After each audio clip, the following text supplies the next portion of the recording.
سلام دوستان، چه خبر؟ حالتون خوبه؟ امیدوارم که بعد از جنگ اوضاع خوبی داشته باشین. همونجوری که از خیلی از دوستان و آشنایان اطلاع دارم، من یه سفری به ترکیه داشتم. خواستم در مورد این سفرم یه صحبتایی با شما داشته باشم که بهتون یه سری توصیه ها و یه بلاک جزئی هم در مورد ترکیه و ماشین هاش داشته باشیم. خب دوستان، اشتباهاتی که من تو سفر به ترکیه کردم، اولین اشتباهم این بود که وقتی که بلیط هواپیما گرفتم، همونجوری که اطلاع نداشتم یا خیلی از شما شاید ممکن اطلاع نداشته باشید، بدون بار گرفتم. حتی بار داخل کابین هم نداشتم و من حساب کنید نزدیک 20 کیلو بار داشتم و نتونستم با خودم ببرم به ترکیه، چون که بلیطی که انتخاب کرده بودم بدون بار بود و این اولین مشکل من بود.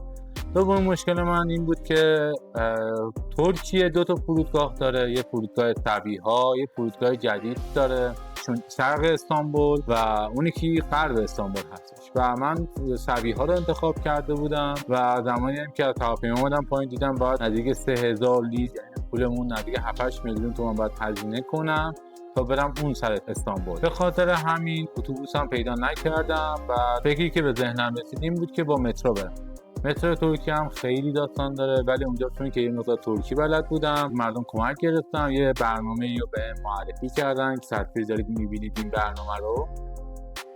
اونجا از بچه‌های ترکی گرفتم و این نقشه مترو ترکیه بود و مسیر مبدأ و مقصد من مشخص کرده بود.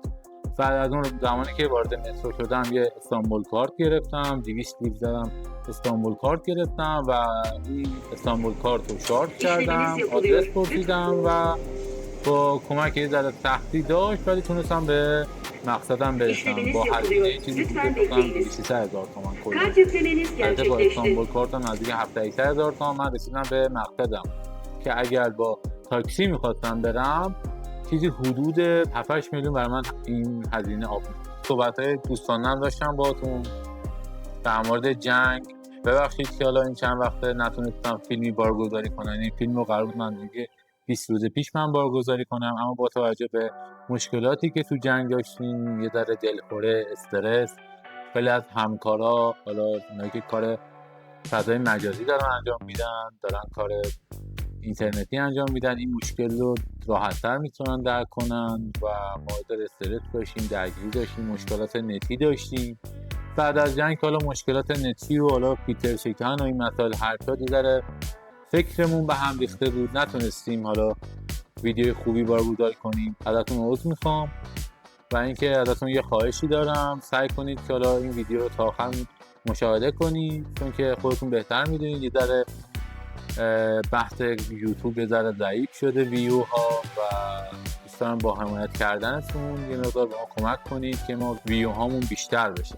یه مشکل دیگه ای که توی ترکیه خوردم این بود که من دلار برده بودم با خودم تو ترکیه و اونجا لیر همینجا استفاده می‌کردم، مجبور شدم تو فرودگاه لیر بخرم و اما موقع برگشت هم مشکلی که تو موقع برگشت خوردم این بود که جنگ ایران شروع شد، بلیط هوایی من کنسل شد و مجبور شدم چند روز دیگه بیشتر بمونم. آخر سر از یکی از سایت‌های ایرانی بلیط تهیه کردم، با اتوبوس اومدم، نزدیک 40 ساعت تو راه بودم و به هیچکی پیشنهاد نمی‌کنم که با اتوبوس بره استانبول.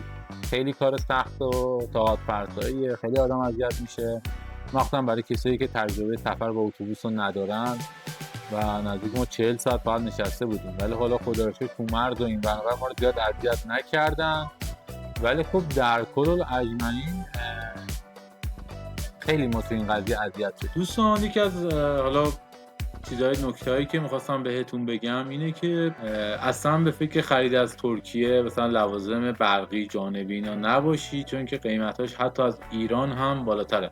مثلا من خودم می‌خواستم یه گوشی نوت 14 شیائومی بگیرم برای همین کارهای فیلمبرداری و اینجور قبیل مسائل، دیدم ایران نزدیک 32 تومنه اون مدلی که من مد نظرم بود، توی ترکیه نزدیک 37-8 تومن. اصلا پیشنهاد نمی‌کنم، ولی خب همونجوری که خودتون میدونید ترکیه حالا واردات ماشینش خوبه، ماشینای خیلی متنوعی اونجا هست، انواع اقسام ماشینا رو اونجا من دیدم، حتی ماشینایی که توی دبی هم ندیدم و حالا کسایی که دوست دارن سفر دبی برن، یه فیلم اینجا رو من قبلا بارگذاری کردم، سفر رو ببینن، صد هزینه ها و شرایط تو دبی، مثلا دبی چه وسیله هایی داره، چه وسیله میتونیم بخریم، لوازم استوکش کجا هست، به چه درد میخوره، تو این ویدیو گذاشتم، میتونید برید مشاهده کنید. و اما بریم داخل ترکیه، ببینیم داخل ترکیه چجور هستش، استانبول چه جور شهری هستش.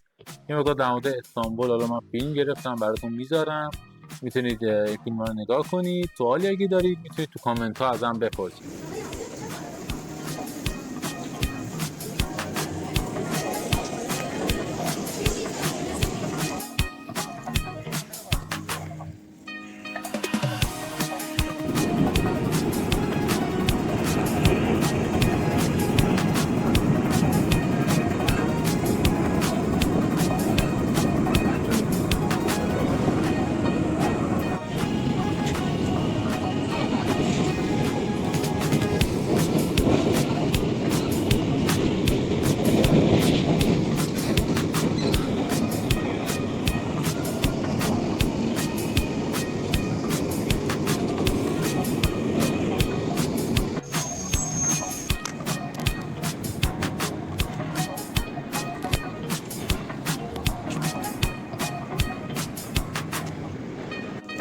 اینجا استانبول، اینجا میدان دفتر شوری نشستم.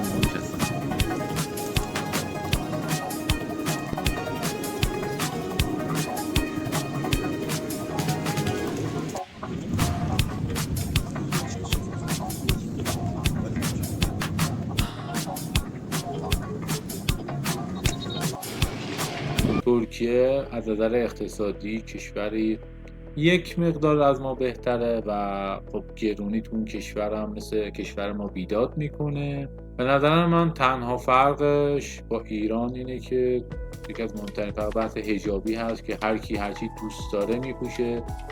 یعنی مثلا یکی دوست داره مثلا با شورت میگرده، یکی دوست داره با لباس کامل میگرده، یکی با حجاب کامل. حتی حجاباشون از حجاب دارای ما هم بهتره، اینجوری بهتون میگم. مرداشون هم همینجورن، یکی مینی با زن مثلا به قول ما لباس باز میپوشه میگرده، یکی مذهبی میپوشه میگرده. آزاده، مشروب تو ترکیه آزاده، کاری ندارم. ولی نه اینکه تو خیابون بشینید مست کنید و اینجور داستانا، ولی به مواد مخدر به شدت حساسن. یعنی بگیرن 10 سال تا 15 سال زندانی داره و مردم ترکیه خیلی به این قضیه حساسن. رو بچه هاشون خیلی حساسن، به شدت رو این بچه هاشون حساسن. و کلام آخری که بخوام بهتونم بگم، اونایی که حالا بیزینسی دارن، یه درآمدی دارن، برن ترکیه خوبه. ولی اونایی که میخوان برن ترکیه آیندهشون رو بسازن، من پیشنهاد نمیکنم. یعنی یه کشورهای دیگه به نظرم بهتر است، چون اقتصاد ترکیه اونقدر خوب نیست.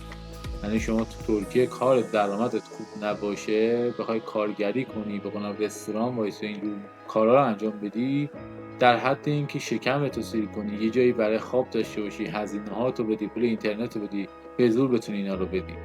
و میگم همونجوری که قبلا بهتون گفتم تو این ویدیو، قیمت ها حتی از ایران هم گرونتره، با این حال که مثلا به قول پول یه سری نداره. نمیدونم تو موبایل البته رفتم یه دوربین من گوپرو قیمت کردم، فکر کنم 5 میلیون از ایران هم گرونتر بود اگر اشتباه نکردم. من پیشنهاد نمیکنم که کسی بره ترکیه و اونجا این وسیله هم بگیره، مثلا میخواد بیاره ایران. لباساش بد نبودن، ولی لوازم برقی و آرایشی و اینجور مسائل اصلا مناسب نیست. ولی کشور سرسبزیه، قشنگه، آب و هواش خوبه. با اینها که استانبول از پایین و بالا و وسط و این و اون و همش دریاه، اونقدر شرجی نیست مثل شمال کشور ما. من که به شدت با شرجی مشکل دارم، مثلا اونجا اذیت نشدم، شباش خنک بود و تقریبا هواش مثل هوای تهران خودمون، یه ذره رطوبتش بیشتره، یعنی یه ذره شرجی میزنه، ولی نه مثل شمال کشور. حالا باز دوستانی که حالا بیشتر سوالات دارن که من حالا وقت نشد یادم رفت که ویدیو نگفتم، میتونن تو کامنت ها ازم بپرسن، منم جوابتون رو کامل دقیق میدم. دوستتون دارم، مواظب خودتون باشید. سابسکرایب یادتون نره، لایک و کامنت و حمایت یادتون نره برای دوستاتون که حالا دوستان برن ترکیه، چه تفریحی چه برای کار چه برای مهاجرت، میتونید ویدیو منو به اشتراک بذارید یا حق.